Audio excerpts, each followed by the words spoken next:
तो मूवी को स्टार्ट करने से पहले मूवी के बारे में कुछ ज्ञान ले लो। मूवी के स्टार्टिंग में जो आप इस बंदे को देख रहे हो, इसका नाम भूषण पप्पू है। और दोस्तों ये अपने समय का बहुत ही जाना माना डायरेक्टर है। ये बस एडल्ट मूवीज ही डायरेक्ट करता है और इसने आज तक जितनी भी एडल्ट मूवीज को डायरेक्ट किया है वो सारी की सारी सुपर डुपर हिट रही हैं। और यही रीजन है कि आज के समय में इटली में ये बहुत ज्यादा पॉपुलर है और इनकी मूवीज में काम करने के लिए एक्टर और एक्ट्रेसेस बहुत दूर दूर से आते हैं। और दोस्तों वो लोग भूषण पप्पू की मूवी में काम करने के लिए किसी भी हद तक का काम कर सकते हैं, किसी भी हद तक का, समझे, जो इस समय बॉलीवुड में चल रहा है वो भी। तो जो अपना भूषण पप्पू है वो इतना पॉपुलर है तो लोग उसे अपनी रियल लाइफ के इंसिडेंट्स को भी लेटर में लिख करके भेजते हैं ताकि वो अपनी अगली मूवी में हमारे रियल लाइफ के इंसिडेंट्स को भी ऐड करें। तो इनके पास बहुत सारी ऐसी स्टोरीज आती रहती हैं। इन्हीं में से कुछ स्टोरीज को हम इस मूवी में देखेंगे। तो जब मूवी स्टार्ट होती है और हम देखते हैं भूषण पप्पू की सेक्रेटरी को, लोला, तो लोला उसे ला करके एक लेटर देती है जिसे एक लड़की ने भूषण पप्पू के लिए दिया था। जैसे मैंने बताया कि उसमें उस लड़की ने अपनी रियल लाइफ का इंसिडेंट लिखा था ताकि भूषण पप्पू उसी स्टोरी पर एक फिल्म बना सके। तो जब भूषण पप्पू ने उस लेटर को पढ़ना स्टार्ट किया तो हमें पता चलता है कि जिस लड़की ने ये लेटर भेजा है उसका नाम एलेना है और एलेना की शादी हो चुकी है और वो अपने हस्बैंड के साथ ही रहती है। यहाँ पर हम देखते हैं एलेना के पति को। दोस्तों ये है छुट्टन। छुट्टन प्राइवेट जॉब करता है और वो अपनी जॉब से बहुत खुश है क्योंकि वो अपनी प्राइवेट जॉब से इतना कमा लेता है कि वो आराम से खा लेता है और अपनी वाइफ को पेल लेता है। लेकिन यहाँ पर हम देखते हैं एलिना को जो इतने पैसों में जरा सा भी खुश नहीं है। वो चाहती है कि वो खुद बाहर जाकर के और भी ज्यादा पैसे अर्न करे ताकि जो उसकी ख्वाहिशें हैं वो उन्हें खुद ही पूरी कर सके। लेकिन दोस्तों छुट्टन को ये बिल्कुल भी पसंद नहीं कि उसकी वाइफ बाहर जाकर के काम करे, इसलिए वो अपनी वाइफ को काम करने से मना कर देता है। लेकिन एक दिन अपना छुट्टन जब सिगरेट पीने के लिए लाइटर ढूंढ रहा था तो उसे लाइटर कहीं नहीं मिला, इसलिए वो अपनी वाइफ के पर्स में ढूंढता है और पर्स में ढूंढते ढूंढते अचानक से उसके हाथ में गुब्बारा लग गया। दोस्तों ये देख करके अपनी छुट्टन की फटी रह जाती है, आंखें फटी की फटी रह जाती है क्योंकि दोस्तों अपना छुट्टन जो है वो सरेआम पेलने वाला इंसान है, मतलब वो गुब्बारों के पीछे से छुप करके वार नहीं करता। तो उसे ये बात नहीं समझ में आ रही कि उसकी वाइफ के पास गुब्बारा क्या कर रहा है। अब यहाँ पर उसे अपनी वाइफ पर शक तो हो गया है पर वो उससे पूछे तो पूछे कैसे, लेकिन किसी तरह से वो हिम्मत करके अपनी वाइफ से पूछता है जिस पर उसकी वाइफ ने उसे गोली दे दी। ये कह करके कि मैं जब मार्केट से वापस आ रही थी तो कुछ लोग HIV को रोकने के लिए ये चीजें फ्री में बांट रहे थे तो मैंने भी ले ली। खैर यहाँ पर अपना छुट्टन तो टोपा निकला क्योंकि वो एलिना की बात पर बिलीव कर लेता है। तो दोस्तों ऐसा कुछ भी सच नहीं है। एक्चुअली एलिना ने अपना खुद का एक बिजनेस खोला है जिसमें काम बहुत कम है, मजे के मजे हैं और पैसे तो बहुत ही ज्यादा। क्या कहा, यूट्यूब? अरे नहीं यार, टपाटप केंद्र। यूट्यूब में बहुत मेहनत है बेटे। मतलब कहने का ये है कि एलिना छुट्टन से छुप करके दूसरे लड़कों के साथ गपागप करती है और इस बात के वो पैसे चार्ज करती है और हम देख पा रहे हैं कि एलिना बहुत सही कमाई कर रही है। वो तो तुम्हें देखकर ही समझ में आ रहा होगा कि सही कमाई तो होनी ही है मैम की। खैर यहाँ पर एलिना की लाइफ बहुत सही चल रही है क्योंकि बस उसे लेटे रहना है और आराम से पैसे गिनना है। पर एक दिन उसकी फटके 64 हो गई जब उसने देखा कि उसकी ही शॉप पर एक बंदा आया है और ये बंदा कोई और नहीं उसका ही हस्बैंड छुट्टन है। अब क्या करें, रोज रोज दाल खा के सबका मन उब जाता है, कभी कभी पनीर भी ट्राई करना चाहिए। तो अपना छुट्टन आया है यहाँ पर पनीर ट्राई करने। तो भाई साहब मैंने तुम्हें पहले ही बताया था इसकी किस्मत फूटी है। आए थे ये पनीर लेने पर चले जाते हैं दाल लेकर, नहीं समझे? मैं बताता हूँ। जब छुट्टन भाई साहब को कई सारी लड़कियां दिखाई गई तो उसमें एलिना भी थी। और दोस्तों यहाँ पर देख करके आपको समझ में आ रहा होगा कि एलिना यहाँ पर अपनी आइडेंटिटी छुपाने के लिए अपने बालों के कलर को चेंज कर लेती है और काफी ज्यादा मेकअप कर लेती है और अपनी ड्रेस को भी बिल्कुल बदल लेती है। इसलिए जो अपना छुट्टन यानी अपना टोपा छुट्टन यही नहीं पहचान पाता है कि ये उसकी खुद की वाइफ है और उसे उन सभी लड़कियों में सबसे अच्छी एलिना ही लगती है। तो वो कहता है कि मैं एलिना के साथ ही पेलन प्रक्रिया करूंगा, जिसके बाद वो एलिना को ले करके एक रूम में चला जाता है। मतलब हद है, अपनी ही वाइफ के साथ करना था तो तुमने पैसे क्यों खर्च किए? घर जाकर के बोल देते बाबू आज बहुत थक गया हूँ, तो बाबू समझ जाती कि आखिर तुम चाहते क्या हो, गधे, पैसे बर्बाद कर दिए। खैर वो लोग रूम में तो पहुंच गए पर यहाँ पर हम देखते हैं कि अभी तक एलिना की फटी पड़ी है क्योंकि उसे ये लगता है कि शायद उसका जो हस्बैंड है छुट्टन वो उसे पहचान गया है पर वो कुछ रिएक्ट नहीं कर रहा। पर भाई साहब जब वो अंदर जाकर के ऐसे कंफर्म करने की कोशिश करती है तब धीरे धीरे उससे क्लियर हो जाता है कि उसका हस्बैंड सच में टोपा है, उसे खुद की पत्नी नहीं पहचानी जा रही। जिसके बाद एलिना ने छुट्टन से कहा रात भर जाके रजाई के अंदर लड़ाई करूंगी, प्रैक्टिकल के साथ बायो की पढ़ाई करूंगी, जंग लग गया है तुम्हारे हथियार में, कोई नहीं मैं उसकी सफाई करूंगी,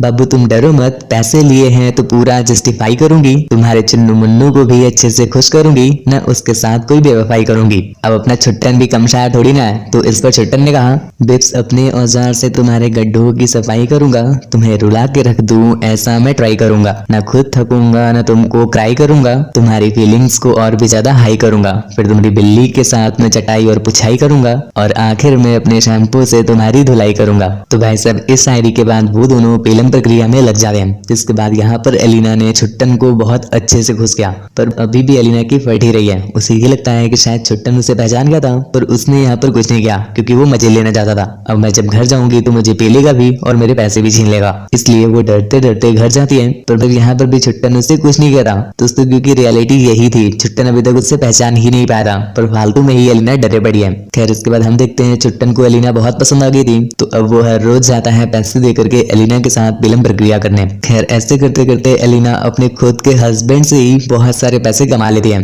और अब लेटर के लास्ट में हम देखते हैं एलिना कह रही है कि मैंने बहुत सारे पैसे कमा लिए हैं, तो अब मैं अपनी लाइफ को बहुत अच्छे से स्पेंड कर सकती हूँ। खैर हमें ये तो पता नहीं चलता कि वो छुट्टन को छोड़ करके अलग चली जाती है लाइफ स्पेंड करने या उसके साथ ही स्पेंड करती है, क्योंकि इसके साथ ही ये लेटर यहीं पर खत्म हो गया। और अब वापस कैमरा स्विच होता है अपने भूसड़ पप्पू की तरफ, जिसने एक दूसरा लेटर उठाया है। और इस लेटर को जिस लड़की ने भेजा है उसका नाम रेनेटा है। और लेटर में वो लड़की कहती है कि मैं मैरिड हूँ और मेरी शादी बस 2 साल पहले ही हुई है। खैर जब हमारी शादी हुई थी तो हम दोनों में बहुत प्यार था। दीदी उससे प्यार नहीं उसे हवस कहते हैं। दीदी ये कहना चाहती है कि जब हमारी शादी हुई थी तो हम लोग दिन भर हर घंटे हर समय बस पेलते ही रहते थे, पर वैसा पेलने की भी एक सीमा होती है, उसके बाद धीरे धीरे इंटरेस्ट खत्म हो जाता है। ठीक ऐसा ही दीदी के साथ भी हुआ, पर दीदी को ये सब कुछ एबनॉर्मल लग रहा है। तो वो कहती है कि धीरे धीरे जब हमारे बीच का प्यार कम होने लगा तो हम लोग इस चीज को लेकर के बहुत टेंशन में आ गए। उसके बाद हम अलग अलग तरीके सोच रहे थे जिससे हमारा प्यार वापस आ सके, मीन्स हवस वापस आ सके। तो इसी पे ही हम लोगों ने एक आइडिया निकाला कि जब हम लोग पेलम प्रक्रिया करेंगे तो इस बीच एक दूसरे की फोटोज क्लिक कर लेंगे, मीन्स नंगी पुंगी फोटोज क्लिक करेंगे, जिससे मेरा भी टाइट हो जाएगा और तुम्हारा भी टाइट हो जाएगा।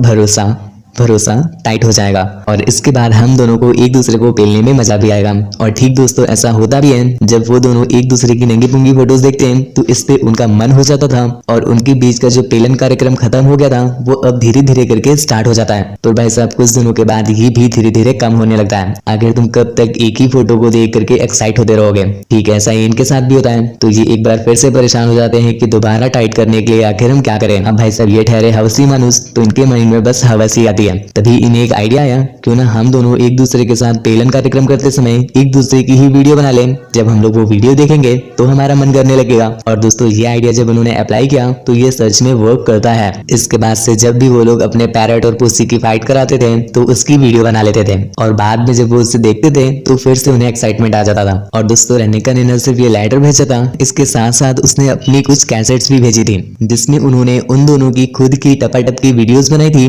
जो कि अलग अलग पोजीशन में अलग अलग एक्शन के साथ अलग अलग रोल को प्ले करते हुए बनाया था। और उन्होंने ये अपने भूसड़ पप्पू को इसलिए भेजा है ताकि भूसड़ पप्पू भी उन्हें इस फिल्म में काम दे दे। इसके बाद हम देखते हैं अपने भूसड़ पप्पू को जो तीसरा लेटर उठाता है, जिसे इस बार इवाना नाम की लड़की ने भेजा है। और दोस्तों ये भी मैरिड है। इवाना लिखती है जो मेरा हस्बैंड है वो 1 नंबर का अल्कोहलिक है और बहुत बड़ा गैम्बलर है। अगर सीधी भाषा में कहें तो वो नशेड़ी है, जुआड़ी है, गंजेड़ी है, भंगेड़ी है, लभीड़ी है। और यही रीजन है कि वो कमाता कम है और उड़ाता ज्यादा है। एक दिन हम देखते हैं इवाना टांगे बिछा कर आंखें बिछा करके अपने हस्बैंड का वेट कर रही थी, क्योंकि वो पूरी रात आया ही नहीं था। यहाँ पर इवाना की टेंशन बढ़ती जा रही थी, पर कुछ देर बाद उसका हस्बैंड वापस आ जाता है। दोस्तों इसके हस्बैंड का नाम बबल्टा सत्तू है। तो बबल्टा सत्तू जब घर आता है तो उसने पौवा चढ़ा रखी थी और भाई साहब वो थोड़ा सा टेंशन में भी था। उसने इवाना को बताया कि आज जब मैं जुआ खेल रहा था तो मैं सब कुछ हार गया। खैर इसमें कोई नई बात नहीं थी, पर यहाँ पर भाई साहब वो भी हार जाते हैं जो उनके पास खुद भी नहीं था। और ना सिर्फ इतना ही, इसके बाद जब उनके पास कुछ भी नहीं बचा तो उन्होंने इवाना को ही जुए में लगा दिया। और भाई साहब किस्मत ने इनकी पूरी एल लगा रखी थी, तो ये इवाना को भी जुए में हार जाते हैं। और अब इनकी कंडीशन ये हो गई है कि वो इवाना से कहते हैं कि प्लीज यार उन लोगों के पास तुम एक रात के लिए चली जाओ, वरना वो बहुत खतरनाक लोग हैं, वो मेरे डालेंगे, मतलब मुझे जान से मार डालेंगे। इवाना कहती है कि चूतिया हो क्या बे, मैं क्यों जाऊंगी वहां पर? तुम जुआ खेल रहे थे, तुम हारे हो और तुम्हें कुछ नहीं मिला तो तुमने मुझे ही लगा दिया, ये कोई बात होती है भला? मैं कहीं भी नहीं जाने वाली, तुम जाओ, तुम अपनी दे के आओ, मैं अपनी नहीं दूंगी। अब भाई साहब यहाँ पर बबल्टा सत्तू की फटी पड़ी है, क्योंकि अब वो देने जाएगा तो उसे कुछ ज्यादा ही दर्द हो जाएगा, तो वो खुद तो देने जा नहीं सकता और उसकी लेगा भी कौन। खैर ची। पर भाई साहब यहाँ पर वो टेंशन में होता है कि आखिर वो क्या करे। अपनी वाइफ को तो फोर्स कर नहीं सकता क्योंकि वो खुद भी नहीं चाहता है कि उसकी वाइफ जाए वहां पर यहाँ पर होता है अगले दिन चमत्कार, जब अगले दिन उसकी वाइफ खुद आकर के बबल्टा सत्तू से कहती है कि सुनो सत्तू, मैं जा रही हूँ तुम्हारे दोस्तों के पास। अब यहाँ पर सत्तू की भी फट गई आंखें फट गई कि यार ये तो कल तक मना कर रही थी, अचानक से इसका क्या मूड हो गया जाने का। और भाई साहब हम यहाँ पर देखते हैं इवाना को, जो बिल्कुल तैयार होकर के छोटे छोटे कपड़े पहन करके एकदम एक्साइटेड होकर जाती है। ये देख करके बबल्टा सत्तू को बहुत रिलेट होता है कि उसकी वाइफ उसका कर्ज अदा करने जा रही है। खैर उस पूरी रात हम बबल्टा सत्तू के चेहरे पर वो कंडीशन देख पाते हैं जो इवाना के चेहरे पर होती थी हर रात जब उसका हस्बैंड घर नहीं आता था। यहाँ पर बबल्टा सत्तू बहुत परेशान है कि उसकी वाइफ के साथ वो क्या कर रहे होंगे, कैसे कर रहे होंगे, किस पोजीशन, कुछ नहीं।